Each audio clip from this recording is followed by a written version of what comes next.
bahay. Resign na kasi si Lloyd eh. Talaga po? Tita Jade, si Ate Flor na lang po ako.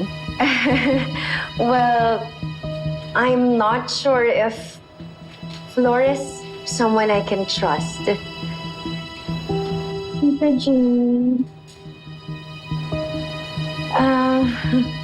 Well, baby girl, Sige na, Tita Jade.